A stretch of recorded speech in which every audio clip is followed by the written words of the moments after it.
ഓം കാർപ്പണ്യദോഷോ ഭഗതസ്വഭാവകവൃക്ഷാമിത്വം ധർമ്മസമൂഢചേതക ശ്രേയസ്യാ നിശ്ചിതം ബ്രോഹിതന്മേ ശിഷ്യസ്തേഹം ശാതിമാം താം പ്രപന്നം. ഓം നമോ ഭഗവതേ വാസുദേവായ. നമോ ഭഗവതേ വാസുദേവായ. ഓം ശ്രീകൃഷ്ണായ പരബ്രഹ്മണേ നമഃ. എല്ലാവർക്കും നമസ്കാരം. ഇന്ന് ഗീതയിലെ 13-ാം അധ്യായം ക്ഷേത്രജ്ഞ വിഭാഗയോഗത്തിൽ 7-ാമത്തെ ശ്ലോകം തൊട്ട് 10-ാമത്തെ ശ്ലോകം വരെയാണ് നമ്മൾ ചിന്തിച്ചു കൊണ്ടിരിക്കുന്നത്. അതിൽ 10-ാമത്തെ ശ്ലോകം വരെ നമ്മൾ ഒന്ന് ചിന്തിച്ചതാണ്. 10-ാമത്തെ ശ്ലോകത്തിൽ പറയുന്നത് മയീച്ചാം അനന്യയോഗേന ഭക്തിരവ്യ അഭിചാരിണി വിവിക്തദേശ സേവിതം മരജത് ജനസംസതി. 11-ാമത്തെ ശ്ലോകം ആധ്യാത്മജ്ഞാന നിത്യത്വം തത്വജ്ഞാനാർത്ഥ ദർശനം ഏതജ്ഞാനമിതം പ്രോക്തം അജ്ഞാനം എതതോ അന്യത. 10-ാമത്തെ ശ്ലോകത്തിൽ ഭഗവാൻ എന്താണ് പറഞ്ഞത്?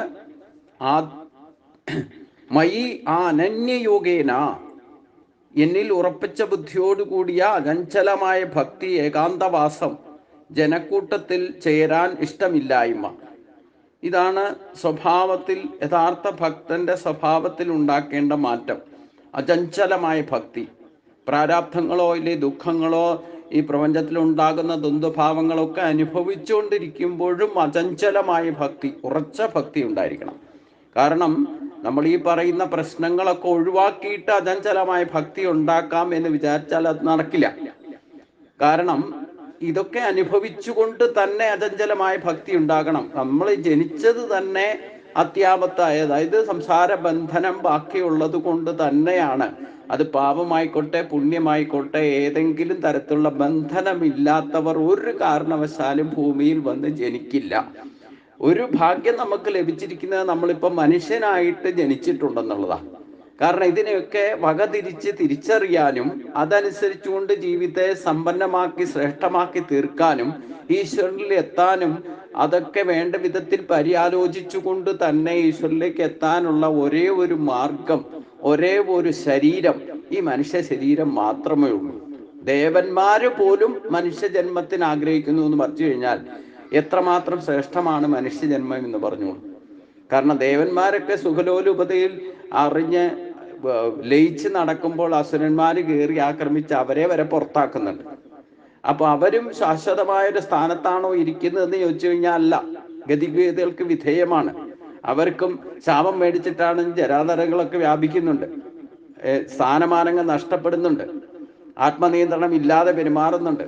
അവർക്ക് ആത്മനിയന്ത്രണം ഉണ്ടാകില്ല എന്നും ഉണ്ടാക്കാൻ വേണ്ടിയിട്ട് നിരന്തരമായിട്ട് ശ്രമിച്ചുകൊണ്ടിരിക്കണം എന്നൊക്കെ സൃഷ്ടികർത്താവ് തന്നെ അവർക്ക് ഉപദേശം നൽകിയിട്ടുണ്ട് സൃഷ്ടിച്ചപ്പോൾ തന്നെ.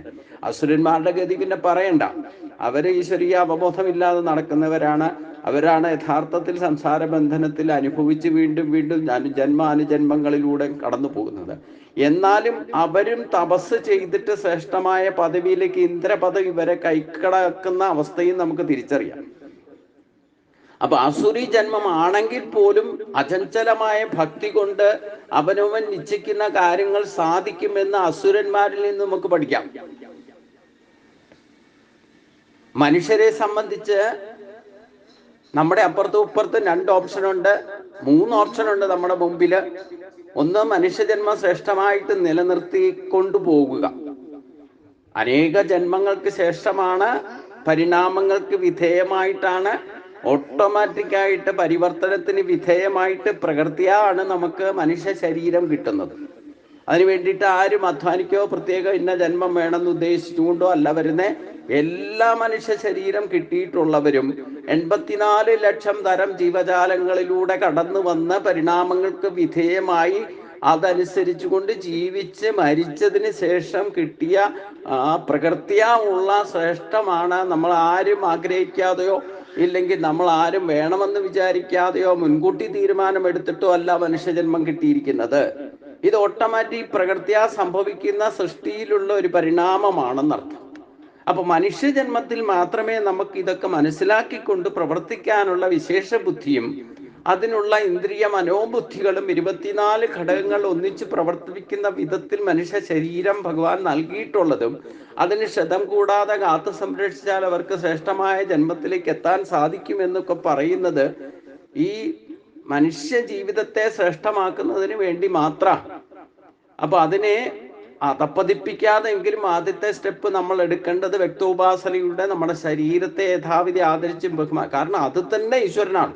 ഈ ശരീരം തന്നെ പ്രത്യക്ഷ രൂപത്തിലുള്ള ഉപാധിയാണ് ഗുരുവായൂരപ്പന്റെ. അപ്പൊ ആ ശരീരത്തെ ഉപാസിക്കാന്ന് പറഞ്ഞാൽ സത്യത്തിൽ ഗുരുവായൂരപ്പനെ തന്നെ ഉപാസിക്കുക. അപ്പോൾ അതിലുള്ള ശക്തിയെ ആർജിച്ചാൽ, ഇപ്പൊ നമ്മൾ ഒരു വാഹനം തന്നെ മേടിച്ചാൽ ശ്രദ്ധിക്കുക, കാറോ ഇല്ലെങ്കിൽ മോട്ടോർ ബൈക്കോ മേടിച്ചാൽ അതിന്റെ ദോഷം കൊണ്ടാണോ ആരെങ്കിലും പോയി ആക്സിഡന്റിൽ വീണിട്ട് മരിക്കുന്നത്? അത് ശ്രേഷ്ഠമായ ഒരു സംഗതി തന്നെയാണ്. മനുഷ്യൻ വിശേഷ ബുദ്ധി കൊണ്ട് ഉണ്ടാക്കിയിട്ടുള്ള ഒരു യന്ത്രമാണ്. അത് എങ്ങനെയൊക്കെ പ്രവർത്തിക്കുമെന്നോ എങ്ങനെയൊക്കെ പ്രവർത്തിപ്പിക്കാമെന്നോ ഒക്കെ കണ്ടുപിടിച്ചതും അത് വേണ്ട വിധത്തിൽ സജ്ജമാക്കിയിരിക്കുന്നതും അത് ചിട്ടപ്പെടുത്തിയിരിക്കുന്നതും അതിനൊരു മാർഗരേഖ തയ്യാറാക്കിയതും ഒക്കെ മനുഷ്യനല്ലേ. അപ്പൊ അതിന് വേണ്ടവണ്ണം ഉപയോഗിച്ചാൽ അതിൽ നിന്ന് യാതൊരുവിധ ദോഷവും വരില്ല. നമുക്ക് വേണ്ടത് വേണ്ട സമയത്ത് ഉപയോഗിക്കാൻ സാധിക്കും. അതിന്റെ പുറത്ത് കയറിയിട്ട് തോന്നിവാസം ഓടിച്ചു കൊണ്ടുപോയിട്ട് എവിടെയെങ്കിലും ചെന്ന് കയറി ആക്സിഡന്റ് ആയിട്ട് ഈശ്വരനെ പറഞ്ഞ് എന്റെ വിധിയെന്ന് പറയുന്നതിൽ എന്താ അർത്ഥം? അപ്പൊ അതേപോലെ ഈശ്വരൻ പ്രകൃത്യാ സൃഷ്ടിച്ച് തന്നിരിക്കുന്ന ഒരു മിഷനറിയാണ് നമ്മുടെ ശരീരം. അതിന് ക്ഷതം കൂടാതെ കാത്തു സംരക്ഷിച്ച അചഞ്ചലമായ ഭക്തിയോടുകൂടി തന്നെ യഥാവിധി അതിന് വേണ്ടിയിട്ട് ഏകാന്ത ഭക്തി വേണം. അവനവന്റെ ശരീരം തന്നെ ഉപാസിച്ച് അതിൻ്റെ ശ്രേഷ്ഠതയെ അറിഞ്ഞുകൊണ്ട് അതിന് വേണ്ടവണ്ണം ഉപയോഗിക്കാനുള്ള കഴിവ് നമുക്ക് സ്വന്തമായിട്ടുണ്ട്. അതിന് വേണ്ടിയിട്ട് മറ്റാരെ ആശ്രയിക്കേണ്ട. 50% ശക്തി ഗുരുവായൂരപ്പൻ തന്നെ നമ്മുടെ ശരീരത്തിൽ തന്നെ തന്നിട്ടുണ്ട്. അപ്പൊ അത് തകർക്കാതെ അത് വേണ്ടവണ്ണം യൂട്ടിലൈസ് ചെയ്യാൻ പഠിച്ചാൽ മതി.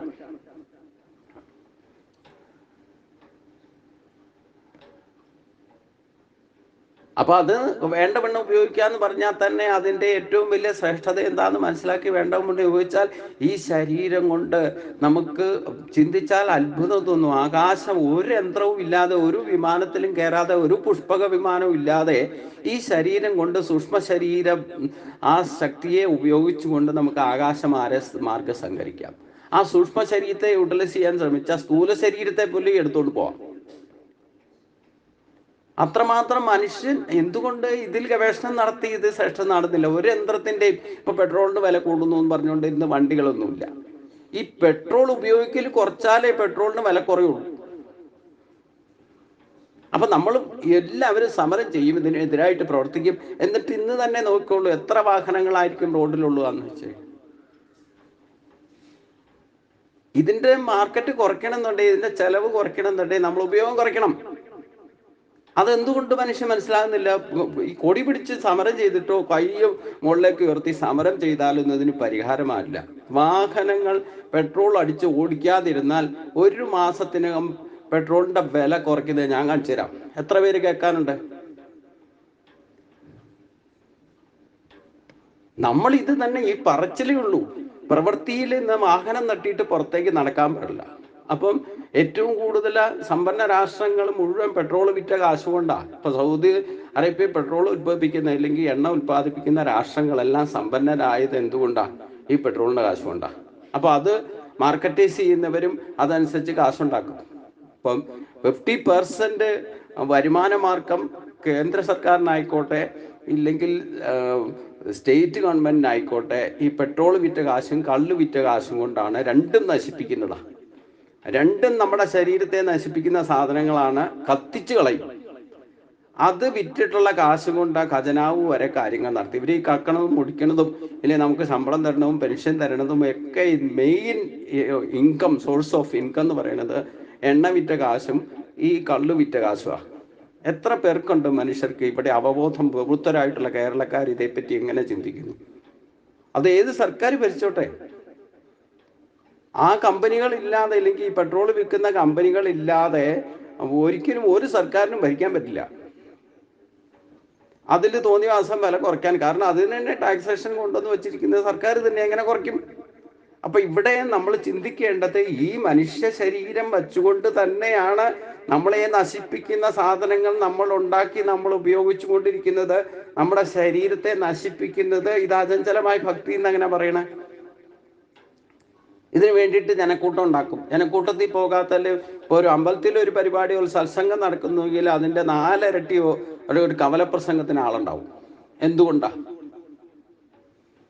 യഥാർത്ഥ ഭക്തിയുള്ളവൻ ജനക്കൂട്ടത്തിൽ ഇനി അമ്പലത്തിലായാലും വേണ്ടില്ല, പുറത്ത് ഈ പറയുന്ന രാഷ്ട്രീയക്കാരുടെ മീറ്റിംഗ് ആയാലും വേണ്ടില്ല, ജനക്കൂട്ടത്തിൽ പോകില്ല എന്ന് പറഞ്ഞു കഴിഞ്ഞാൽ അചഞ്ചല ഭക്തിയുടെ ഏറ്റവും വലിയ ലക്ഷണം. നമ്മുടെ ഏറ്റവും വലിയ സ്വഭാവം ഭക്തിയുള്ളവർക്ക് പോലും ഈ ചെണ്ടപ്പുറത്ത് കോല് വയ്ക്കുന്നിടത്തൊക്കെ പോകും അല്ലേ?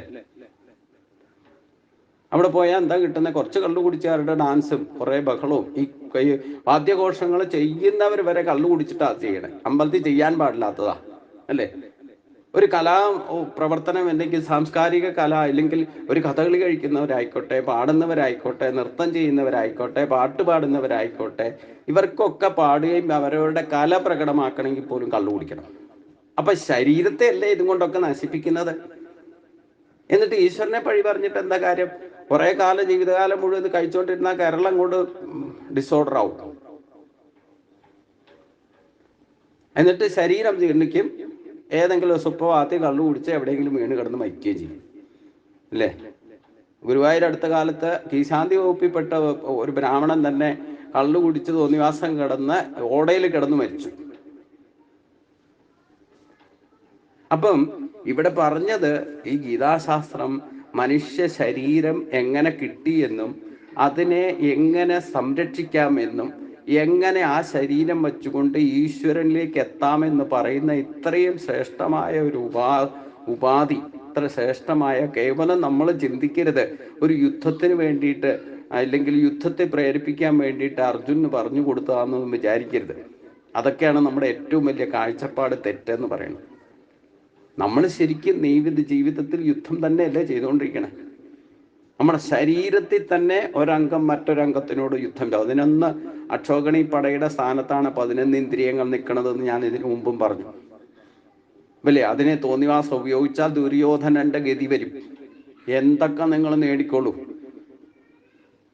അപ്പൊ ശരീരത്തെ യഥാവിധി ഉപയോഗിച്ചില്ലെങ്കിൽ അതിലെ ശക്തികൾ തന്നെ ശരീരത്തെ നശിപ്പിക്കാനിട വരും. എന്നിട്ട് ഈശ്വരനെ പറഞ്ഞിട്ടൊന്നും ഒരു കാര്യമില്ല. നമ്മുടെ ജാതകം എഴുതുന്നത് നമ്മൾ തന്നെയാ, അല്ലാതെ ഈശ്വരനല്ല. നമ്മുടെ തലയിലെഴുത്ത് എഴുതുന്നതും ഉണ്ടാക്കുന്നതും എഴുതുന്നതും നമ്മൾ തന്നെയാ, ഈശ്വരനല്ല. നമ്മൾ എഴുതി വെച്ചിരിക്കുന്ന തലയിലെഴുത്ത് ഈശ്വരന് പോലും മാറ്റാൻ സാധ്യമല്ല. ഞാൻ ഒരു കഥ പറഞ്ഞിട്ടുണ്ട് പണ്ട്. ബ്രഹ്മപ്രജാപതിയുടെ അടുത്ത് മാനസപുത്രനായിരിക്കുന്ന നാരദ മഹർഷി ഈ തലയിലെഴുത്തെന്ന് പറയുന്നത് ഒന്ന് മാറ്റാൻ പറ്റുമോ എന്ന് ആലോചിച്ചുകൊണ്ട് ബ്രഹ്മപ്രജാപതിയുടെ അടുത്തേക്ക് ചെല്ലുന്നുണ്ട്. അതിനെ ഒരു ഉപാധിയായിട്ട് അദ്ദേഹം ഒരാളുടെ തലയോട്ടി എടുത്തുകൊണ്ടാണ് ബ്രഹ്മപ്രജാപതിയുടെ അടുത്ത് പോകുന്നത്. ഈ തലയിലെഴുത്ത് മാറ്റാൻ പറ്റില്ല എന്ന് പറയുന്നുണ്ട്. ഇത് എന്തെങ്കിലും യാഥാർത്ഥ്യമുണ്ടോ? എന്തുകൊണ്ട് അങ്ങനെ പറയുന്നു? ഇതൊരു സംശയമായിട്ട് പ്രജാപതി, അങ്ങ് സൃഷ്ടികർത്താവല്ലേ, അപ്പൊ അങ്ങല്ലേ ഈ തലയിലെഴുത്തൊക്കെ ഉണ്ടാക്കി വിടുന്നത്. അതുകൊണ്ട് ഈ തലയിലെഴുത്ത് അങ്ങ് വിചാരിച്ചാൽ മാറ്റാൻ പറ്റില്ലേന്ന് ചോദിച്ചു. അപ്പൊ ബ്രഹ്മപ്രജാപതി പറയുന്നു, ഈ തലയിലെഴുത്തൊന്നും ഞാൻ എഴുതുന്നതല്ല, ഞാൻ സൃഷ്ടിക്കുക എന്നുള്ള അത് പ്രകൃതി തത്വങ്ങളെ ഉപയോഗിച്ച് ഓരോരുത്തർക്കും വേണ്ട ശരീരം കൊടുക്കുന്നു എന്ന് മാത്രമേ ഉള്ളൂ. അവരവരിച്ഛിക്കുന്ന ശരീരം കൊടുക്കുന്നു എന്ന് മാത്രമേ ഉള്ളൂ. ഈ ഇച്ഛ എന്ന് പറയുന്ന ഇച്ഛ ജന്മവാസനയിൽ നിന്നാണ് ഉണ്ടാകുന്നത്. ആ ജന്മവാസനയിലൂടെയാണ് നമ്മുടെ അടുത്ത ജന്മത്തെ തീരുമാനിക്കുക. ഈ ജന്മത്തിൽ എങ്ങനെ ജീവിക്കുന്നുവോ, ഏതേത് ഇച്ഛ വെച്ച് ജീവിക്കുന്നുവോ, ഏത് ഇച്ഛ ബാക്കി വെക്കുന്നുവോ അതനുസരിച്ചുകൊണ്ട് ആ ഇച്ഛകൾ സാധിക്കാൻ വേണ്ടിയിട്ട് അതിനുതകുന്ന ശരീരം മാത്രമേ ഞാൻ പ്രദാനം ചെയ്യുന്നുള്ളൂ. ഈ തലയിലെഴുത്ത് എന്തുകൊണ്ടാണ് മാറ്റാൻ പറ്റില്ല എന്ന് പറയണേന്ന് ചോദിച്ചു. അതിന് ഉത്തമ ഉദാഹരണമാണ് നീ ഇപ്പം ഒരാളുടെ തലയോട്ടിയും കൊണ്ട് എൻ്റെ അടുത്ത് വന്നേക്കണേന്ന് പറഞ്ഞു. അതെങ്ങനെയാ? ഞാനും മരിച്ചുപോയ ഒരാളുടെ തലയോട്ടി എടുത്തുകൊണ്ടല്ലോ എന്ന് ചോദിച്ചു. എന്നാലും ഇയാളുടെ തലയിൽ, ഈ മരിച്ച ഈ തലയോട്ടിയുടെ ഉടമസ്ഥന്റെ തലയിൽ എഴുതി വെച്ചിട്ടുണ്ട്, ഒരു കാലത്ത് എന്നെങ്കിലും ഈ നാരദ മുനി അവന്റെ തലോട്ടി എടുത്തുകൊണ്ട് ബ്രഹ്മപ്രജാപതിയുടെ അടുത്ത് ചെല്ലും, ഇവന്റെ തലയിൽ എഴുതി വെച്ചിട്ടുണ്ട്. അതിപ്പോ നടന്നില്ലേ എന്ന് ചോദിച്ചു. നിന്റെ തലയിൽ എഴുതി വെച്ചിട്ടുണ്ട്, നീ ഭൂമിയിൽ നിന്ന് ഒരാളുടെ തലയോട്ടി എടുത്തുകൊണ്ട് എൻ്റെ അടുത്ത് വരണം എന്ന്. അപ്പൊ രണ്ടുപേരുടെ തലയിലെഴുത്തും ഒരേപോലെ വന്നപ്പോഴാണ് ഇത് സംഭവിച്ചത്. ആ തലയിലെഴുത്തിന് കാരണം എന്താ? നാരദരുടെ പ്രവൃത്തിയും ആ മരിച്ചുപോയ ആളുടെ പ്രവൃത്തി, അവരുടെ കർമ്മദോഷങ്ങൾ, അവിദ്യാദി ദോഷങ്ങളെ കൊണ്ടാണ് ഇത് സംഭവിക്കാൻ കാരണം. അപ്പൊ ഇത്തരത്തിൽ നമ്മുടെ ജാതകം നമ്മൾ തന്നെ എഴുതാൻ കാരണമാകുന്നത്, അല്ലാതെ ഈശ്വരനെ ഒരിക്കലും കൈ കടത്തുന്നില്ല നമ്മുടെ ജാതകത്തിൽ. നമ്മുടെ കർമ്മം അനുസരിച്ച് ഇച്ഛാശക്തിയും ക്രിയാശക്തിയും ജ്ഞാനശക്തിയും അനുസരിച്ചുകൊണ്ടാണ് നമ്മൾ ജീവിക്കുന്നത്. എത്ര അറിവുള്ളവരും അറിവില്ലാത്തൊരു മനുഷ്യജന്മം കിട്ടിക്കഴിഞ്ഞാൽ നമുക്ക് പ്രകൃത്യാ തന്നെ ഈ പറയുന്ന കഴിവുകളൊക്കെ കിട്ടിയിട്ടുണ്ടെന്ന് ഞാൻ പറഞ്ഞല്ലോ. 50% ഈശ്വരീയമായ ഈ ശരീരത്തിൽ ഉണ്ടാകേണ്ടതായ ഈ പറഞ്ഞ ഈ 5 ശ്ലോകത്തിലൂടെ പറഞ്ഞ കാര്യങ്ങളൊക്കെ നമ്മുടെ കയ്യിലുണ്ട്, ഇല്ലാത്തതല്ല. പക്ഷെ അത് 50% പ്രവർത്തിക്കൂ. 50% നിജപ്പെടുത്തി വെച്ചിരിക്കുന്ന, അതിൽ നിന്ന് പുറത്ത് കിടക്കാൻ ഒരു മനുഷ്യനും സാധ്യമല്ല. അവൻ നിരീശ്വരവാദിയോ ഈശ്വരവാദിയോ യുക്തിവാദിയോ ഭക്തിവാദിയോ എന്തും ആയിക്കോട്ടെ, ഏത് രാഷ്ട്രീയക്കാരായിക്കോട്ടെ, എത്ര പദവിയിലിരിക്കുന്നവരായിക്കോട്ടെ, എത്രയൊക്കെ പഠിച്ച് സ്ഥാനമാനങ്ങൾ നേടുന്നവരായിക്കോട്ടെ, എന്തൊക്കെ കണ്ടുപിടുത്തങ്ങൾ നടത്തുന്നവരായിക്കോട്ടെ, ഈ 50% നിജപ്പെടുത്തിയതിൽ നിന്ന് ഒരിക്കലും അവന് പുറത്ത് കിടക്കാൻ സാധ്യമല്ല. കാരണം അതുപോലെ നിജപ്പെടുത്തി ഈശ്വരന്റെ നിർബന്ധ ബുദ്ധിയാൽ തന്നെ അതിലാണ് നമ്മളൊക്കെ ജീവിക്കുന്നത്. ഇതില്ലാതെ നമുക്ക് ഒരു നിമിഷം പോലും ജീവിക്കാനും സാധ്യമല്ല. അപ്പൊ നമ്മുടെ മുമ്പിൽ 3 ഓപ്ഷൻ എന്ന് പറഞ്ഞാൽ, അചഞ്ചല ഭക്തി കൊണ്ട് സാധിക്കേണ്ടത് തന്നെ, ഏകാന്ത ഭക്തി കൊണ്ട് സാധിക്കേണ്ടത് ഒരു ജനക്കൂട്ടത്തിലും എന്ന് പറഞ്ഞാൽ മറ്റൊരാളുടെ കൂട്ടില്ലാതെ തന്നെ നമ്മൾ സാധിക്കേണ്ട ഒരു കാര്യമാണ്. നമ്മുടെ ശരീരത്തിന്റെ സ്ഥിതി ഈശ്വരൻ തന്നിട്ടുള്ളതിനെ താൻ പാതി ദൈവം പാതി എന്നൊക്കെ നമ്മൾ പറയുന്നുണ്ടെങ്കിൽ, അത് നമുക്ക് ദൈവം തന്നിരിക്കുന്ന പാതിയാണ് ആദ്യം കിട്ടിയിരിക്കുന്നത്. അപ്പൊ അതിനെ നശിപ്പിക്കാതെ, അതിനെ ക്ഷതം വരുത്താതെ അത് നിജസ്ഥിതി നിലനിർത്തും. അതാണ് ഫസ്റ്റ് ഓപ്ഷൻ.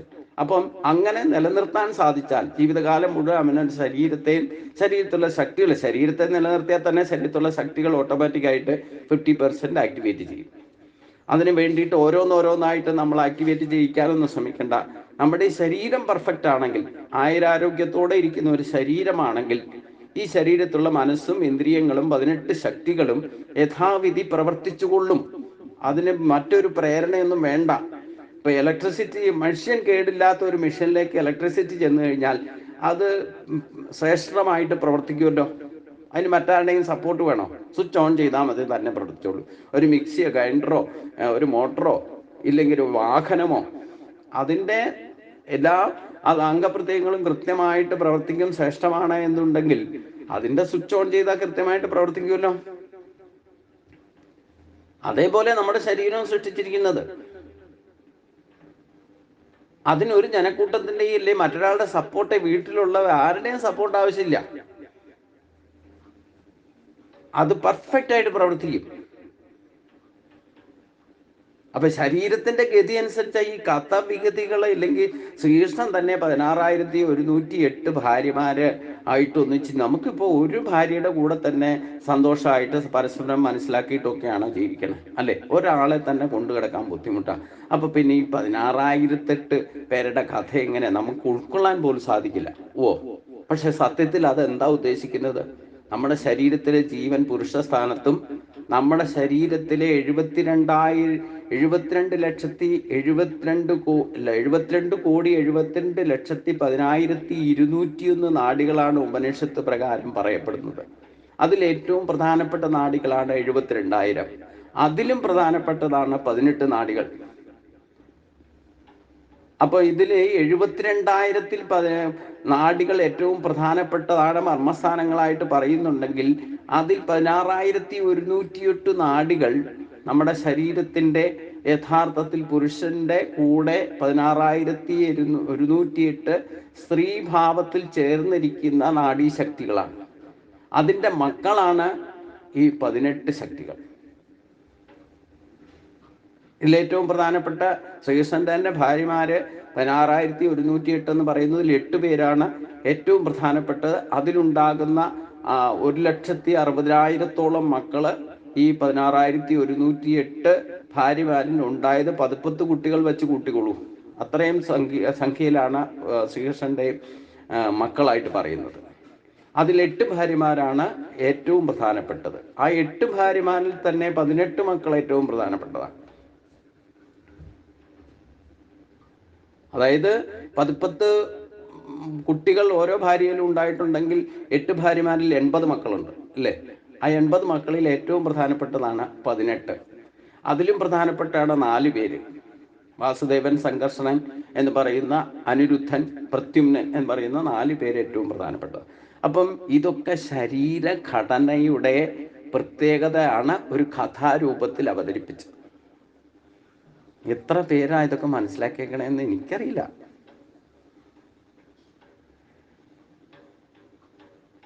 ഇതൊക്കെ സത്യമാണോ എന്ന് വരെ ചിന്തിക്കും. ഇപ്പൊ ഈ ശരീരശാസ്ത്രം വർണ്ണിക്കുമ്പം 24 ഘടകങ്ങൾ ശരീരത്തിലുണ്ട്. ആ 24 ഘടകങ്ങളുടെ പ്രതിനിധീകരിക്കുന്ന 24 അക്ഷരങ്ങളാണ് ഗായത്രി മന്ത്രത്തിലുള്ളതെന്ന് പറഞ്ഞാൽ എത്ര ബ്രാഹ്മണർക്ക് അറിയാതെ? എത്ര പേര് അതനുസരിച്ച് കൊണ്ട് ആ ഗായത്രി മന്ത്രത്തെ ഉപാസിക്കുന്നുണ്ട്? ഗായത്രി മന്ത്രം ഉപാസിക്കാൻ ഏറ്റവും അധികാരം അച്ഛനിൽ നിന്ന് കിട്ടിയിരിക്കുന്ന ഏറ്റവും വലിയ ശ്രേഷ്ഠമായ ഒരു ജന്മമാണ് ബ്രാഹ്മണ ജന്മം. എന്നിട്ട് ഈ ഉപനയനം നടക്കുന്ന സമയത്ത് ഉപദേശിച്ച് കിട്ടുന്ന ഗായത്രി മന്ത്രം നിത്യവും ഉപാസിക്കുന്നവർ എത്ര പേരുണ്ട്? ഉപാസിച്ചാൽ തന്നെ ഈ ശരീരത്തിന്റെ ശക്തികളൊക്കെ യഥാവിധി ആക്ടിവേറ്റ് ചെയ്യും. 50% ശക്തി നമ്മുടെ കയ്യിലുണ്ട്. അതുപോലും സജീവമായിട്ട് നമ്മൾ ഉപയോഗിക്കുന്നില്ല എന്നർത്ഥം. അപ്പൊ അതുകൊണ്ട് സാധാരണ ജീവിതം നയിക്കുമ്പോൾ ആ സാധാരണ ജീവിതത്തിൽ അത് അധപ്പതിപ്പിക്കാതെ നോക്കുക എന്നുള്ളതാണ് ആദ്യത്തെ ധർമ്മം. അത് അധപ്പതിപ്പിക്കാതെ ഇരുന്നാൽ തന്നെ ശരീരത്തിന് ക്ഷതം വരാതെ തന്നെ നമുക്ക് സുഖദുഃഖങ്ങളും ഈ പറയുന്ന പ്രപഞ്ചത്തിലെ എല്ലാ ഘടകങ്ങളും അനുഭവിച്ചുകൊണ്ട് തന്നെ, എല്ലാവിധ ഭൗതിക സുഖങ്ങളും അനുഭവിച്ചുകൊണ്ട് തന്നെ ശരീരം അനായാസേന ഉപയോഗിക്കാൻ സാധിക്കും. അത് സ്ഥിതി നിലനിർത്താന്ന് മാത്രമല്ല, പിന്നെ ഇച്ഛകൾ ബാക്കിയുണ്ടെങ്കിൽ അത് തീർക്കാൻ വേണ്ടിയിട്ട് വീണ്ടും മനുഷ്യൻ അതേപോലെ ശ്രേഷ്ഠമായ ശരീരം കിട്ടി വീണ്ടും വന്ന് ജനിക്കുകയും ചെയ്യാം. ഇതാണ് ഫസ്റ്റ് ഓപ്ഷൻ. നമുക്ക് കിട്ടിയിട്ടുള്ള മനുഷ്യജന്മം നശിപ്പിക്കാതെ നൈമിത്യ കർമ്മത്തിലൂടെ അചഞ്ചലമായ ഭക്തിയോടെ ആ ശരീരത്തെ ഉപാസിക്കുക എന്നുള്ളതാണ് ആദ്യത്തെ അചഞ്ചലമായ ഭക്തി എന്ന് ഞാൻ ഇതിനു മുമ്പും പറഞ്ഞു. അത് വ്യക്തമാണ്, വ്യക്തിപരമാണ്, വ്യക്തമായിട്ട് ചെയ്യാവുന്നതാണ്, വ്യക്ത ഉപാസനയാണത്. അത് നിത്യയുക്തമായിട്ട് ചെയ്യുന്നവർക്ക് അചഞ്ചലമായ ഭക്തിയോടുകൂടി അതിന് മറ്റൊരു ജനക്കൂട്ടത്തിൻ്റെയും കൂടെയുള്ളവരുടെയും സഹായം ആവശ്യമില്ല. അവരുടെ ശരീരം അവരവർ വിചാരിച്ച സംരക്ഷിക്കാൻ സാധിക്കും. അത് ക്ഷതം കൂടാതെ സംരക്ഷിച്ചാൽ ഈ മനുഷ്യജന്മം തന്നെ ശ്രേഷ്ഠമായിട്ട് നിലനിർത്താൻ സാധിക്കും. ഫസ്റ്റ് ഓപ്ഷൻ അതാ. ആദ്യം അത് ചെയ്തിട്ട് മതി പിന്നെ അത് അപ്ഗ്രേഡ് ചെയ്യണോ അതപ്പതിപ്പിച്ച് ചെയ്യണോ എന്നുള്ളത് ചിന്തിക്കാൻ. ഇതിനൊരു ക്ഷേത്രത്തിലോ ഇല്ലെങ്കിൽ നിങ്ങൾ ഈ പറയുന്ന അമ്പലങ്ങളിൽ പോയിട്ട് വഴിപാട് കഴിക്കുക ഒന്നും വേണ്ട. അവരവരിയ്ക്കുന്നിടത്ത് ഇരുന്നു കൊണ്ട് അവരവരുടെ ശരീരം സംരക്ഷിക്കുക എന്നുള്ളതാണ് മുഖ്യധർമ്മം. ഇല്ലെങ്കിൽ ശരീരം ആയുരാരോഗ്യത്തോടെ അല്ലെങ്കിൽ നിങ്ങൾക്ക് ഒരു സ്ഥലത്തും പോകാൻ പറ്റില്ല, ഒരു ക്ഷേത്ര ദർശനവും സാധ്യമല്ല, ഒരു വഴിപാടും കഴിക്കാൻ ഇരിക്കുന്നിടത്ത് എണീക്കാൻ പറ്റില്ല, ഇഷ്ടമുള്ള ഭക്ഷണം കൊണ്ടുവന്ന് വെച്ചാൽ അതെടുത്ത് കഴിക്കാൻ പറ്റില്ല. അപ്പൊ ശരീരോപാസനയാണ് ഈശ്വരോപാസന, ആദ്യത്തെ വ്യക്തോപാസന. അത് ചെയ്തിട്ട് പിന്നെ അതിനെ അപ്ഗ്രേഡ് ചെയ്താൽ അചഞ്ചലമായ ഭക്തി എപ്പോഴും നിലനിർത്തണം. ഉള്ളത് നിലനിർത്താനും വേണം അചഞ്ചലമായ ഭക്തി, ഏകാന്ത ഭക്തി വേണം. അതോടൊപ്പം തന്നെ കൂട്ടുകൂടാതിരിക്കുക. ഈ ശരീര സംരക്ഷണത്തിന് വേണ്ടിയിട്ട് മറ്റൊരു കൂട്ടം കൂടുകയോ ശരീരം കൊണ്ട് ജനക്കൂട്ടത്തിൽ പോവുകയോ ചെയ്യരുത്. അത് ശരീരത്തിന് അനാരോഗ്യത്തെ, ഇന്നത്തെ കാലത്ത് പ്രത്യേകിച്ച് ഈ വൈറസ് ബാധയുള്ള സമയത്ത് ദൂരം കീപ്പപ്പ് ചെയ്തോളണം. ബന്ധുക്കളായാലും വേണ്ടില്ല, 2 മീറ്റർ ദൂരം നിന്നോളണം. അടുത്ത് പോയിട്ട് സംസാരിക്കണ്ട, കൈ കൊടുക്കണ്ട, ഇങ്ങനെയൊക്കെയുള്ള ദൂരം കീപ്പപ്പ് ചെയ്യണം. അതാണ് ജനക്കൂട്ടത്തിൽ പെടാതിരിക്കുക എന്ന് ഗീതയിൽ പറഞ്ഞ കാര്യം. ഇന്നിപ്പോ നമ്മൾ പ്രാബല്യത്തിൽ വരുത്തില്ലെങ്കിൽ വൈറസ് ബാധിക്കും. ഗീതയിൽ ഭഗവാൻ 5000 വർഷം മുമ്പ് പറഞ്ഞ ശാസ്ത്രം ഇന്ന് ഉപയോഗിച്ചില്ലെങ്കിൽ നിങ്ങൾക്ക് വൈറസ് ബാധിക്കും. ഇതിപ്പം ആരോഗ്യവകുപ്പ് തന്നെ അംഗീകരിച്ചല്ലോ അല്ലേ? നമ്മൾ ചെയ്തില്ലെങ്കിൽ ചെയ്യിപ്പിക്കും ഭഗവാൻ. അതിനുള്ള സാഹചര്യം ഉണ്ടാക്കി തരും. ഡിസ്റ്റർബ് ആൻഡ് ഡിസ്ട്രോയ് എന്ന വ്യവസ്ഥിതിയിലേക്ക് എത്തും. ഇതനുസരിച്ചില്ലെങ്കിൽ നമ്മൾ തന്നെ നശിക്കും. അപ്പൊ അതിനെ സ്വയം തൽസ്ഥിതി നിലനിർത്തിക്കൊണ്ട് ഈ പറയുന്ന ശക്തികളെ, ഈശ്വരീയ ശക്തികൾ നമ്മുടെ കയ്യിലുള്ളതിനെ ജപതപാദികളുടെ നൈമിത്യ കർമ്മ, നിത്യനൈമിത്യ കർമ്മത്തിലൂടെ, അചഞ്ചലമായ ഭക്തിയുടെ, ഏകാന്തമായ ഭക്തിയുടെ നമുക്ക് അതിനെ അപ്ഗ്രേഡ് ചെയ്യാൻ സാധിക്കും. 50% ഉള്ളതിനെ 0.1001% കൂടി നിങ്ങൾ കൂട്ടാൻ തുടങ്ങിക്കഴിഞ്ഞാൽ ആ വ്യക്തിയുടെ മുഖത്ത് നോക്കിയാൽ അറിയാം. അവൻ്റെ ചിന്തയിലും വാക്കിലും പ്രവൃത്തിയിലൂടെ അതിൻ്റെയൊക്കെ പ്രഭാവം അവനിൽ പ്രകടമാകും. യാതൊരു സംശയവുമില്ല. എന്തോ തടസ്സമുണ്ടായാലും അത് പ്രകടമാകും. അത് അപ്ഗ്രേഡ് ചെയ്യാൻ കുറച്ച് ക്ലേശങ്ങളൊക്കെ ഉണ്ടാകും. അപ്ഗ്രേഡ് ചെയ്താൽ ദേവസ്ഥാനത്തേക്ക് എത്തും. അറ്റ്ലീസ്റ്റ് അതപ്പതിപ്പിക്കരുത്. ആസുരി ജന്മത്തിലേക്ക് പോകും. അതും നമ്മുടെ ഒരു ഓപ്ഷനാണ്. നമ്മൾ കിട്ടിയിട്ടുള്ള ഈ 50% ശക്തി തന്നെ തൽസ്ഥിതി നിലനിർത്തുക എന്ന് മാത്രമല്ല, അത് ഉപയോഗിച്ചുകൊണ്ട് നമുക്ക് തോന്നിവാസം ജീവിക്കാം. ഈ ശരീരം വച്ചുകൊണ്ട് തന്നെ ആസുരി ഭാവം കാണിച്ചുകൊണ്ട് നമുക്കതിനെ ഉപയോഗിക്കാൻ സാധിക്കും. ലിമിറ്റിൽ കൂടുതൽ ഉപയോഗിച്ചാൽ അത് കുറയുന്നത് അറിയില്ല. അപ്പോഴാ പ്രശ്നങ്ങൾ തന്നെ തുടങ്ങും. അവിടെ തന്നെ നമുക്ക് ഡിസ്റ്റർബൻസ് ഉണ്ടാകും. ആ ഡിസ്റ്റർബൻസിൽ നിന്ന് നമ്മൾ മനസ്സിലാക്കണം, നമുക്ക് ഈ ദൈവാധീനം കിട്ടിയിരിക്കുന്നത് കുറയാൻ തുടങ്ങിയിരിക്കുന്നു. അതുകൊണ്ടാണ് നമ്മുടെ ശരീരത്തിൽ ഉണ്ടാകുന്ന ഗതിവിഗതികൾക്കും ക്ഷതത്തിനും രോഗങ്ങൾക്കും ആധ്യാത്മിക ദുഃഖത്തിനും ആദിദൈവിക ദുഃഖത്തിനും ആദിഭൗതിക ദുഃഖത്തിനും കാരണമാകുന്നത് എന്ന് തിരിച്ചറിയണമെന്നുണ്ടെങ്കിൽ ഈ ശാസ്ത്രമൊക്കെ പഠിക്കണ്ടേ? അപ്പൊ 50% ദൈവാധീനം കുറയാൻ 0.001% കുറയാൻ തുടങ്ങിയാൽ നമുക്ക് ഈ പറയുന്ന സംസാര ബന്ധനം, ശരീരത്തിനും മനസ്സിനും രോഗങ്ങൾ ഉണ്ടാകും, ചഞ്ചലാവസ്ഥ ഉണ്ടാകും, ടെൻഷൻ എന്ന് പറയുന്ന ഉണ്ടാകും. അതോടൊപ്പം തന്നെ സമ്പർക്കദോഷവും സംഘദോഷവും ഉണ്ടായി ഈ 3 തരത്തിലുള്ള ദുഃഖങ്ങൾ അനുഭവിക്കും. അപ്പം ബന്ധങ്ങളൊക്കെ ബന്ധനങ്ങളായിട്ട് മാറും, എല്ലാം പ്രശ്നമായിട്ട് തരും. ലിമിറ്റ് കൂടുതൽ പ്രശ്നമായി തീരുമ്പോൾ നമ്മൾ ഒന്നുകിൽ ഡോക്ടറെ അടുത്ത് പോകേണ്ടി വരും, ഇല്ലെങ്കിൽ ഒരു പ്രശ്നക്കാരൻ്റെ അടുത്ത് പോകേണ്ടി വരും. യാതൊരു സംശയമില്ല കാര്യത്തിൽ. നമ്മുടെ കൺട്രോൾ വിട്ടാൽ, നമ്മുടെ നിയന്ത്രണത്തിൽ നിൽക്കാതെയാകുന്ന ഒരു സാഹചര്യത്തിൽ എന്തൊക്കെ പരിഹാരം തേടി നടന്നിട്ടും നിങ്ങൾക്ക് സാധിക്കുന്നില്ല എങ്കിൽ നിങ്ങൾ 2 പേരുടെ അടുത്താ പോവുക. ഒന്നെങ്കിൽ ഡോക്ടറെ അടുത്ത് പോകും, ഇല്ലെങ്കിൽ ജ്യോത്സ്യൻ്റെ അടുത്ത്. പിന്നെ ആ പ്രശ്നം തീർക്കാൻ വേണ്ടിയിട്ട് അതിലും വലിയ പ്രശ്നത്തിൽ പോയി പെടും. അപ്പൊ അതുകൊണ്ട്, കാരണം ഇന്ന് ഈ 2 മാർഗവും ശ്രേഷ്ഠമെന്ന് പറയാൻ പറ്റില്ല. നിങ്ങൾ ഈ പ്രശ്നം പരിഹരിക്കാൻ നടക്കുന്ന 2 മാർഗവും നമ്മുടെ ശരീരം, ഒന്ന് നമ്മുടെ ശരീരം വിറ്റ് കാശാക്കുന്ന ഡിപ്പാർട്ട്മെന്റാണ്, രോഗനിവാരണത്തിന് പോകും. മറ്റൊരു മാർഗം എന്ന് പറഞ്ഞാൽ ആധ്യാത്മിക വിറ്റ് കാശാക്കുന്നവരാണ്. അപ്പൊ ഈ 2 മാർഗവും ശ്രേഷ്ഠമെന്ന് പറയാൻ പറ്റില്ല. നിങ്ങളെ പ്രശ്നങ്ങളിൽ പെടുത്തും, കൂടുതൽ പ്രശ്നങ്ങളിലേക്ക് പോകും, നിങ്ങളെ ബാധ്യതകളിലേക്ക് കൊണ്ടുപോകും. അപ്പോൾ അതൊക്കെ പരിഹരിക്കാൻ, അഥവാ ഇനി നിങ്ങൾ അതൊക്കെ പരിഹരിക്കാൻ ശ്രേഷ്ഠമുണ്ട്, കപ്പാസിറ്റി ഉണ്ട്, ഇതൊക്കെ പരിഹരിച്ചാൽ തന്നെ അത് ശാശ്വതമല്ല. അത് താൽക്കാലിക സുഖം ചിലപ്പം കിട്ടിയെന്നിരിക്കും, പ്രേയസേ കിട്ടുള്ളൂ. അതിൽ നിന്ന് വീണ്ടും പ്രശ്നത്തേക്ക് പോകും. അത് നിലനിർത്തണം എന്നുണ്ടെങ്കിൽ ഇനി പറയുന്നത് 11ാമത്തെ ശ്ലോകത്തിൽ പറയുന്നത് ഈ അചഞ്ചലമായ ഭക്തിയും ഈ പറയുന്ന ഏകാന്ത ഭക്തിയും ഉണ്ടാകണം. അപ്പോൾ ഈ പറയുന്ന ശരീരത്തിൽ മുകളിൽ പറഞ്ഞ ആ 3-4 ശ്ലോകങ്ങളിൽ പറഞ്ഞിരിക്കുന്ന കാര്യങ്ങൾ നമുക്ക് അനുഭവത്തിലൂടെ നമ്മുടെ സ്വഭാവത്തിൽ തന്നെ പരിവർത്തനം ഉണ്ടാക്കാൻ സാധിക്കും. അത് അചഞ്ചല ഭക്തിയോടുകൂടി ജീവിതകാലം മുഴുവൻ അനായാസന ജീവിക്കണം എന്നുണ്ടെങ്കിൽ, അത് നിലനിർത്തണം എന്നുണ്ടെങ്കിൽ എന്ത് വേണം? ആധ്യാത്മിക ജ്ഞാന നിത്യത്വം.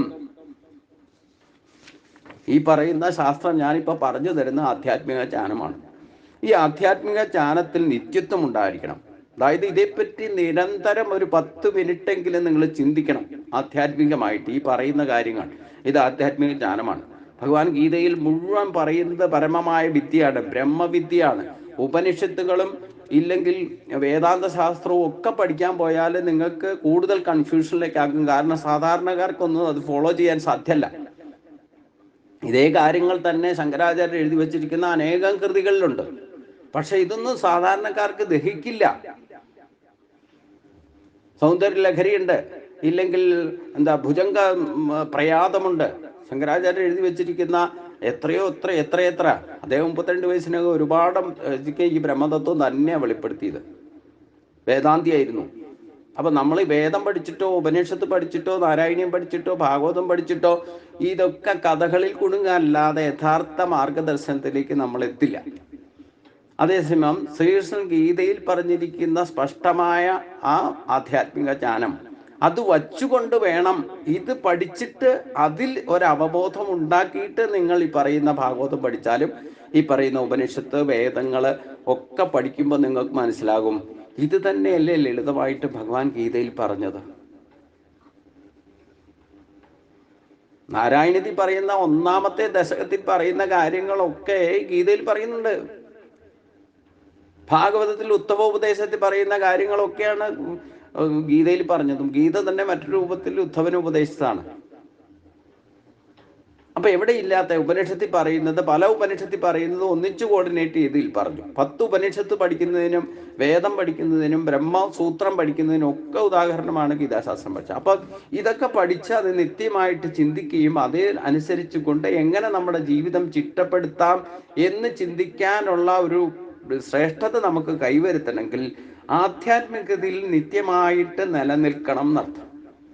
അത് വല്ലപ്പോഴും ഒരിക്കലോ ഒരു സത്സംഗം നടക്കുമ്പോഴോ ഇല്ലെങ്കിൽ ഒരു സപ്താഹം നടക്കുമ്പോഴോ മാത്രം കേട്ടിട്ട് ഒരു ചെവിക്കട കേട്ടിട്ട് മറ്റേ ചെവിയിലേക്ക് വിട്ടിട്ട് കാര്യമൊന്നുമില്ല. നിത്യമായിട്ട് അത് ഉപയോഗിക്കാൻ തക്കവണ്ണം ഉപയോഗിക്കുന്നതാണ് ആധ്യാത്മിക ജ്ഞാന നിത്യത്വം എന്ന് പറയുന്നത്. നമ്മളെ നിലനിർത്തുന്നത് ഈ അറിവായിരിക്കണം. അപ്പോഴേ അനായാസന ജീവിതം നയിക്കാൻ സാധിക്കും. ഇത് നിത്യമായിട്ട് ഉപയോഗിക്കണം, വല്ലപ്പോഴും ഒരിക്കൽ ചെയ്യേണ്ട കാര്യമല്ല എന്നർത്ഥം. പിന്നെ തത്വജ്ഞാന അർത്ഥ ദർശനം, അതായത് തത്വജ്ഞാനത്തിന്റെ യഥാർത്ഥ പ്രയോജനം എന്തെന്ന് സ്വയം തിരിച്ചറിയണം. നിങ്ങളിത് അറിയാതെ ഇരുന്ന് ജീവിച്ചാലും, ഇപ്പൊ ജീവൻ ടോൺ എന്ന് പറയുന്ന ഒരു ആരോഗ്യം ടോണിക്കുണ്ട്, അത് നിങ്ങളുടെ പരസ്യത്തിൽ കണ്ടു കഴിഞ്ഞാൽ നിങ്ങൾക്ക് മനസ്സിലാക്കാൻ സാധിക്കും. അത് കഴിക്കുന്നതിന് മുമ്പും കഴിച്ചതിന് ശേഷവുമുള്ള വ്യത്യാസം ഇപ്പോഴും ഉണ്ട്. തടി ഉള്ള ആൾക്കാർ ചില മരുന്നുകൾ പ്രയോഗിക്കുമ്പം ഇല്ലെങ്കിൽ ചില മാർഗദർശനങ്ങൾ ചിലർ നൽകുമ്പം ഇത് ചെയ്യുന്നതിന് മുമ്പും ചെയ്തതിന് ശേഷം എന്ന് പറഞ്ഞ് 2 കമ്പാരിറ്റീവ് സ്റ്റേറ്റ്മെന്റിന്റെ ഫോട്ടോയൊക്കെ പരസ്യത്തിൽ കാണാം. നിങ്ങൾ തന്നെ ശ്രദ്ധിച്ചോളൂ. അപ്പൊ അതിന്റെ പ്രയോജനം എന്തെന്ന് മനസ്സിലാക്കാൻ വേണ്ടിയിട്ട് അവരാ പരസ്യം ചെയ്യണം.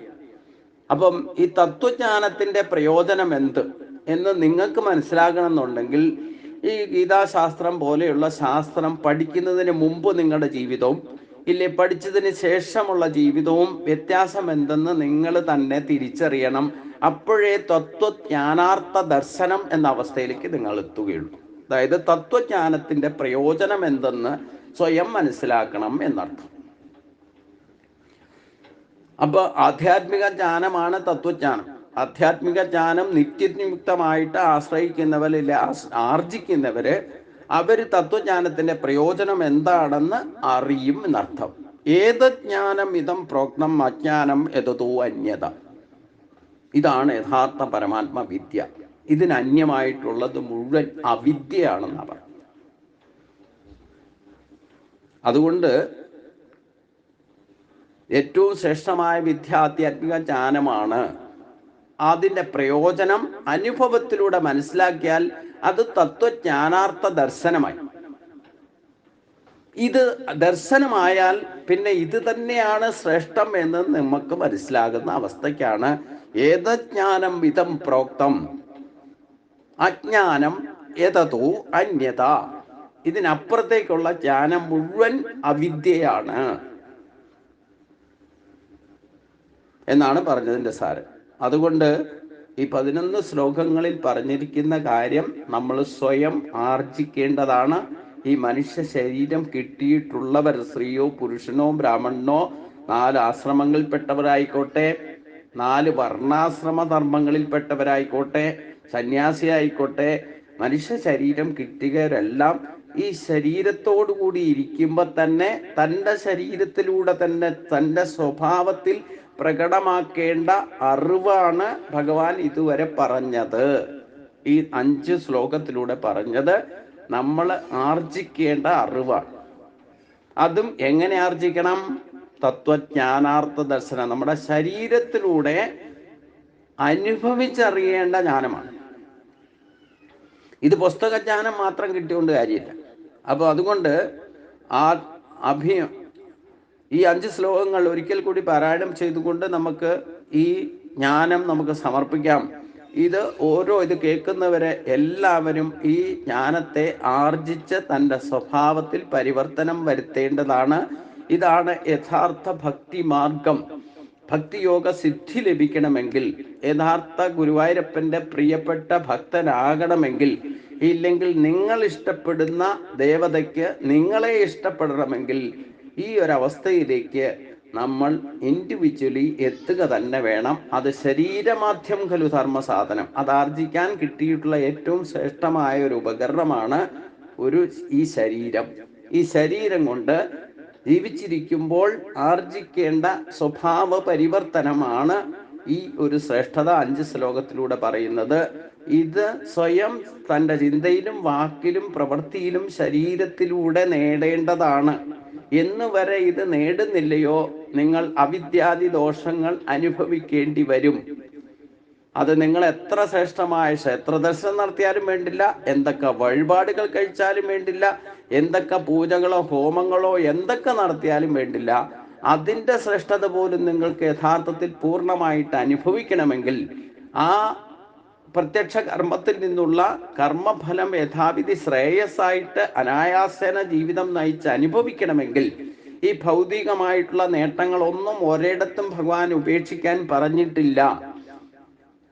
ഇതൊക്കെ നമുക്ക് സാധിക്കുമോ എന്ന് ചിന്തിക്കേണ്ട. ഇത് കേട്ട് കേട്ട് കേട്ട് ഒന്നുമില്ലേലും വെറുതെ ഇരുന്ന് കേൾക്കുക. കേട്ട് കേട്ട് കേട്ട് തന്നെ നിങ്ങളുടെ സ്വഭാവത്തിൽ പരിവർത്തനം ഉണ്ടാകും, യാതൊരു സംശയവും വേണ്ട. ഇതൊക്കെ പഠിച്ചിട്ട് എന്തിനാ? ഇതൊക്കെ മറ്റുള്ളവർക്ക് ഇല്ലെങ്കിൽ അതുപോലെ അറിവുള്ളവർക്ക് പറഞ്ഞിട്ടുള്ളതാ. ഇതൊന്നും സാധാരണക്കാർക്ക് പറ്റില്ല, നമ്മളെപ്പോലെയുള്ളവർക്ക് പറ്റില്ല എന്നൊക്കെ ചിന്തിക്കുന്നത് തന്നെ ഇതിൽ നിന്ന് അകന്നു പോകലാണ്. നിങ്ങൾ ഇപ്പൊ ചെയ്തുകൊണ്ടിരിക്കുന്നത് ഒന്നും ഉപേക്ഷിക്കണ്ട. ഇതൊക്കെ ചെയ്തുകൊണ്ട് തന്നെ ഇത് കേൾക്കൂ, പല പ്രാവശ്യം കേൾക്കൂ. നിങ്ങൾക്ക് ഇപ്പം മൊബൈലിൽ കിട്ടിക്കഴിഞ്ഞാൽ നിങ്ങൾക്ക് എത്ര പ്രാവശ്യം വേണേലും കേൾക്കാം. ആവർത്തിച്ച് കേൾക്കൂ. കേട്ട് കേട്ട് കേട്ട് ഇത് ഇന്നലെ നാളെ മാറ്റം ഉണ്ടാകുന്നുണ്ടോ ഉണ്ടാകുന്നില്ലയോ ഇതൊന്നും ചിന്തിക്കണ്ട. നിങ്ങളിപ്പോൾ ചെയ്തുകൊണ്ടിരിക്കുന്ന കാര്യങ്ങളൊന്നും വേണ്ട എന്ന് വെക്കാൻ ഞാൻ പറയുന്നത്. അതൊക്കെ ചെയ്തുകൊണ്ട് തന്നെ ക്ഷേത്രദർശനം നടത്തുന്നുണ്ട് ആയിക്കോളും, അത് വിരോധമൊന്നുമില്ല. വഴിപാടുകൾ കഴിക്കുന്നുണ്ട്, അതായിക്കോളും. പൂജാതി കർമ്മങ്ങൾ ചെയ്യുന്നുണ്ട്, അതും ആയിക്കോളും, ഒരു വിരോധമില്ല. പക്ഷെ അതൊക്കെ ചെയ്യുന്ന കൂട്ടത്തിൽ ഈ ജ്ഞാനവും കൂടെ ഒന്ന് ആസ്വദിച്ചാൽ എന്താ ഇപ്പൊ കുഴപ്പം? പല കാര്യങ്ങൾ ചെയ്യുന്നുണ്ടല്ലോ, അതിൻ്റെ കൂടെ ഇത് എനിക്ക് പറ്റിയതല്ല എന്ന് പറഞ്ഞിട്ട് ഉപേക്ഷിച്ച് പോകൽ നിങ്ങൾ ഈശ്വരനിൽ നിന്ന് അകന്നു പോകല. എന്തെങ്കിലും ചെയ്താൽ അതിൻ്റെ ഫലം കിട്ടുന്ന ഭഗവാൻ പറഞ്ഞിട്ടുണ്ട്. അതുകൊണ്ട് നിങ്ങൾ ധൃതി പിടിച്ചിട്ട് ഒരു അമ്പലത്തിൽ പോയിട്ട് വന്നാലോ ഒരു വഴിപാട് കഴിച്ചാലോ താൽക്കാലികമായ ഫലം കിട്ടുള്ളൂ. ശാശ്വതമായ സുഖമൊന്നും അതിൽ നിന്നും കിട്ടാൻ പോകുന്നില്ല, യാതൊരു സംശയമില്ല കാര്യത്തിൽ. ഞാൻ പറഞ്ഞല്ലോ, കൂടുതൽ പ്രശ്നത്തിൽ വരുമ്പോഴത്തേക്കും നിങ്ങൾ ആശുപത്രിയിൽ പോയാൽ മരുന്ന് കഴിക്കും, അത് മാറും താൽക്കാലികമായി. പിന്നെ അസുഖം വരാതിരിക്കുമോ? ഇല്ല. ഒരു പ്രശ്നക്കാരൻ്റെ അടുത്ത് പോയിട്ട് പ്രശ്നം പരിഹാരം നടത്തി വീട്ടിൽ കുറേ പൂജയും ഹോമവും കുറേ പൈസ ചിലവാക്കി വലിയ കേമായിട്ട് അതൊക്കെ നടത്തി ഇല്ലേ, എന്നാലും അത് ശാശ്വതമായിട്ട് അതിൻ്റെ ഗുണം നിൽക്കുമോ? ഇല്ല. വീണ്ടും ചെയ്തുകൊണ്ടിരിക്കുമ്പം നടക്കും, ഇല്ലാത്തപ്പോൾ പിന്നെ ഇത് തന്നെ സ്ഥിതി. അതേസമയം ഇതൊക്കെ നിങ്ങൾ ചെയ്തോളൂ, നിങ്ങളുടെ സൗകര്യം അനുസരിച്ചുകൊണ്ട് നിങ്ങൾ ഈ പറയുന്ന കാര്യങ്ങളൊന്നും ഉപേക്ഷിക്കാൻ ഞാൻ പറയുന്നില്ല. പലർക്കും തെറ്റിദ്ധാരണയുണ്ട്, ഞാനിതൊക്കെ ഉപേക്ഷിക്കാൻ പറയാ, ഇതെങ്ങനെയാണ് സാധിക്കുക? ഇപ്പം അടുത്ത ദിവസം തന്നെ ആരോ കണ്ടപ്പോൾ പറഞ്ഞു ഇതൊന്നും സാധിക്കുന്ന കാര്യമല്ല എന്ന്. ഈ സാധിക്കുന്ന കാര്യമല്ല എന്ന് സാധിക്കില്ല എന്നോ ഇല്ലെങ്കിൽ സാധിക്കണമെന്നോ ഞാൻ നിർബന്ധം പറഞ്ഞിട്ടില്ല. നിങ്ങൾ ഇതൊക്കെ ചെയ്തോളൂ, ഒന്നും ഉപേക്ഷിക്കാൻ ഞാൻ പറഞ്ഞിട്ടില്ല. എവിടെ ഞാൻ പറഞ്ഞത് ഉപേക്ഷിച്ചത്? പക്ഷെ അതൊന്നും ശാശ്വത പരിഹാരമല്ല എന്ന് പറഞ്ഞിട്ടുണ്ട്. അത് ശരിയാണ്. ക്ഷേത്രദർശനം നടത്തലോ വഴിപാടുകൾ കഴിക്കലോ വേണ്ടാന്ന് ഞാൻ ഒരിടത്തും പറഞ്ഞിട്ടില്ല. നിങ്ങളുടെ സമൃദ്ധിക്കും സമാധാനത്തിനും അതൊക്കെ ചെയ്തോളൂ. പക്ഷെ അതൊക്കെ ചെയ്യുമ്പോൾ തന്നെ അതിൻ്റെ കൂട്ടത്തിൽ 10 or 20 മിനിറ്റ് ഈ ഞാൻ പറയുന്ന കാര്യങ്ങൾ, ഗീതാശാസ്ത്രം ഭഗവാൻ പറഞ്ഞ കാര്യങ്ങളാണ് ഞാൻ പറയുന്നത്, അല്ലാതെ എൻ്റെ ഇഷ്ടത്തിന് പറയുന്നതല്ല. അത് ആദ്യം തന്നെ മനസ്സിലായി. എന്നെ ഒരു വ്യക്തിഭാവത്തിൽ കാണരുത്. ഭഗവാൻ പറഞ്ഞ കാര്യങ്ങൾ പറഞ്ഞു തരുന്ന ഒരാളാണെന്ന് മാത്രം കണ്ടാൽ മതി. ഇനി വ്യക്തിഭാവത്തിൽ കണ്ടാലും വേണ്ടില്ല. ഭഗവാൻ പറഞ്ഞ കാര്യങ്ങൾ യാതൊരു സങ്കോചവും ഇല്ലാതെ സംശയമില്ലാതെ ലോകത്ത് നടക്കുന്ന കാര്യങ്ങളെ പര്യാലോചിച്ചുകൊണ്ട് യഥാർത്ഥത്തിൽ മാർഗം എന്താണെന്ന് പറഞ്ഞു തരുന്ന മാത്രമേ ഉള്ളൂ. അപ്പൊ അതിൻ്റെ കൂട്ടത്തിൽ നിങ്ങൾ ചെയ്യുന്ന കാര്യങ്ങളുടെ കൂട്ടത്തിൽ ഇതും കൂടെ ഒന്ന് കേട്ടോളൂ. ഏതായാലും ഗ്രൂപ്പിൽ ചേർന്നവരല്ലേ കേൾക്കുള്ളൂ. അപ്പം ഇത് സമയമില്ല എന്ന് പറഞ്ഞ് കേൾക്കാതിരുന്നാൽ അത് അവരുടെ യോഗം, അതിന് ഞാൻ പറയുന്നില്ല. 100-250 പേരുണ്ടെങ്കിൽ ഇതിൽ കേൾക്കുന്നത് 10-25 പേരേ ഉള്ളൂ എന്ന് എനിക്ക് നന്നായിട്ട് അറിയാം. അപ്പൊ കേൾക്കുന്നവരെ നിങ്ങൾ ചെയ്യുന്ന കർമ്മങ്ങൾ ഉപേക്ഷിക്കാനോ നിങ്ങളുടെ ഭക്തിമാർഗം ഏതാണോ അത് വേണ്ടെന്നോ ഞാൻ പറയുന്നില്ല. അതൊക്കെ ചെയ്യുന്ന കൂട്ടത്തിൽ വെറുതെ കേൾക്കൂ, അതിന്റെ ഫലം ഇച്ഛിക്കണ്ട. ഇത് കേട്ടിട്ട് എന്താ എന്ന് നിങ്ങൾക്ക് കാലക്രമത്തിൽ ഇതിന്റെ പ്രയോജനം എന്താണെന്ന് മനസ്സിലാവും, യാതൊരു സംശയമില്ല കാര്യത്തിൽ. വല്ലപ്പോഴും ഒരിക്കൽ ചെയ്താൽ ഇതിലേക്ക് എത്തില്ല. പക്ഷേ അത് നിങ്ങൾ ഉപയോഗിക്കുന്നത് വെറുതെ കേട്ട് കേട്ട് കേട്ട് കേട്ട് നിങ്ങൾക്ക് എത്ര പ്രാവശ്യം വേണേലും ഇത് കേൾക്കാം, യാതൊരു കോപ്പിറൈറ്റും ഇല്ല. നിങ്ങൾ എത്ര പ്രാവശ്യം മേലും കേട്ട് കേട്ട് കേട്ട് കേട്ട് ഒരു വർഷത്തിനകം എന്തെങ്കിലും നിങ്ങൾ നിത്യമായിട്ട് 41 ദിവസം കേട്ടാൽ തന്നെ നിങ്ങൾ പിന്നീട് അതിൽ നിന്ന് വിട്ടുപോയാലും നിങ്ങളുടെ സ്വഭാവത്തിൽ എന്തെങ്കിലും ഒരു മാറ്റം ഉണ്ടാകും എന്നതിൽ യാതൊരു സംശയം വേണ്ട കാര്യത്തിൽ.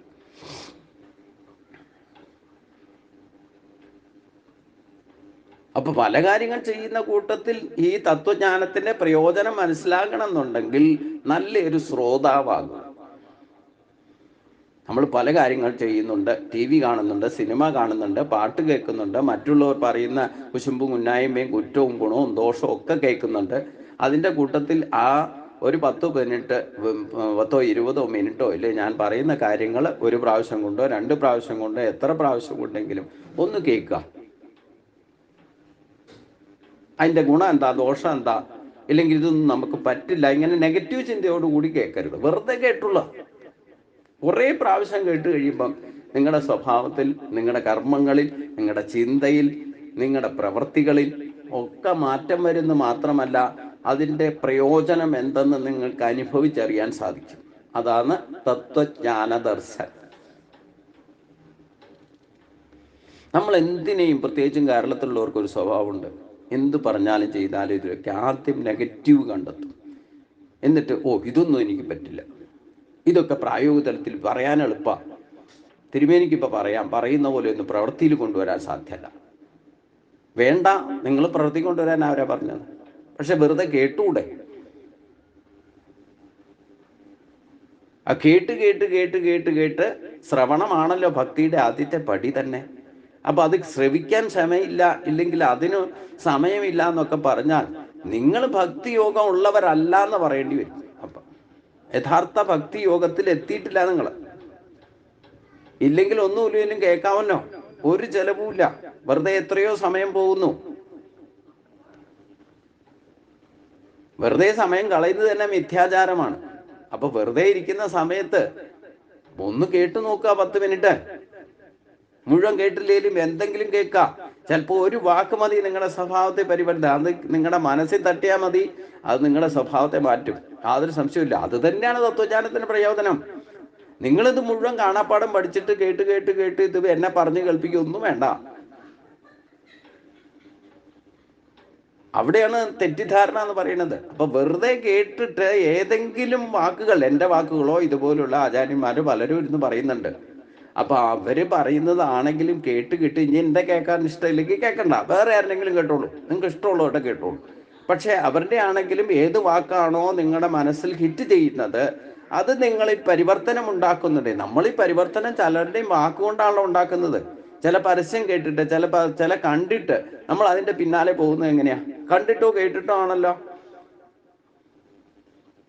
ജനിച്ചപ്പോ തന്നെ ഒരു കള്ളുകുടിയൻ ജനിച്ചപ്പോ തന്നെ കള്ളു കുടിച്ചുകൊണ്ടാണ്, കള്ളു കുടിക്കാൻ പഠിച്ചുകൊണ്ടാണോ ജനിച്ചത്? അല്ലല്ലോ. പിന്നെ സംഘദോഷം കൊണ്ട്, സമ്പർക്ക ദോഷം കൊണ്ട് ആരെങ്കിലും പറയണ കേട്ടിട്ടോ അല്ലെങ്കിൽ കണ്ടിട്ടോ ഒക്കെ അതിലേക്ക് പോയതാ. അപ്പം എന്ത് കാര്യവും നമ്മൾ പഠിക്കുന്നത്, എന്ത് സംസ്കാരവും നമ്മൾ ഫോളോ ചെയ്യുന്നത്, ന്യായമോ അന്യായമോ ആയിക്കോട്ടെ, നല്ലതോ ചീത്തയോ ആയിക്കോട്ടെ, നമ്മൾ ഒന്നുകിൽ കണ്ടിട്ടോ ഇല്ലെങ്കിൽ കേട്ടിട്ടോ പഠിച്ചിട്ടുള്ളതാണെന്നുള്ളത് യാതൊരു സംശയവും. അപ്പം അത്തരത്തിൽ ഒരു കേൾക്കല്, അല്ലേ ഒരു ശ്രോതാവായിട്ട് മാറുക. എന്ത് കേട്ടാലും പലതിനും ചെവി കൊടുക്കുന്ന ആളെ ഇതിനും കൂടെ ഒന്ന് ചെവി കൊടുക്കാന്ന് അർത്ഥം. അപ്പൊ അത് പല പ്രാവശ്യം കേട്ടാൽ നിങ്ങളുടെ ജീവിതത്തിൽ പരിവർത്തനം ഉണ്ടായാൽ അത് തത്വജ്ഞാനത്തിന്റെ പ്രയോജനമാണെന്നർത്ഥം. അതാണ് ഇവിടെ ഭഗവാൻ പറഞ്ഞത്. അതല്ലാത്തതൊക്കെ അജ്ഞാനമാണ്. ഇതെനിക്ക് കേൾക്കാൻ സമയമില്ല എന്ന് പറയുന്നതും ഇത് കേട്ടിട്ട് പ്രയോജനമില്ല എന്ന് ചിന്തിക്കുന്നതും അതൊക്കെ അവിദ്യാദി ദോഷങ്ങളാണ്. അത് തന്നെ അജ്ഞാനം. അതാണ് ഇവിടെ സ്പഷ്ടമായിട്ട് ഭഗവാൻ പറഞ്ഞത്. ആധ്യാത്മിക ജ്ഞാന നിത്യത്വം തത്വജ്ഞാനാർത്ഥ ദർശനം ഏതജ്ഞാനം ഇതം പ്രോക്തം അജ്ഞാനം ഏതോ അന്യതാ. ഭഗവാൻ ഈ പറഞ്ഞ കാര്യങ്ങളല്ലാത്തതൊക്കെ അജ്ഞാനമാണ്. അതുകൊണ്ട് ഇത് പ്രത്യേകമായിട്ട് ശ്രദ്ധിക്കേണ്ടതാണ്. ഈ 5 ശ്ലോകങ്ങളുടെ വ്യാഖ്യാനം എത്ര പ്രാവശ്യമാണെങ്കിലും ഇന്ന് ഞാൻ ഇതിൻ്റെ സംക്ഷിപ്തമായിട്ട് പറഞ്ഞു. 10-45 മിനിറ്റായി ഇപ്പം. അപ്പൊ ചിലർക്ക് എത്ര കിട്ടിയാലും കേട്ടത് പോരാന്ന് തോന്നുന്നുണ്ട്. ചിലർക്ക് കേൾക്കാൻ സമയമില്ല, ഇത്രയും നീണ്ട പ്രഭാഷണം ചെയ്യേണ്ട, 10-15 മിനിറ്റ് മതിയെന്ന് പറയുന്നവരുണ്ട്. എങ്ങനെയായാലും നിങ്ങളിത് കട്ട് ചെയ്തിട്ട് കേട്ടോളൂ.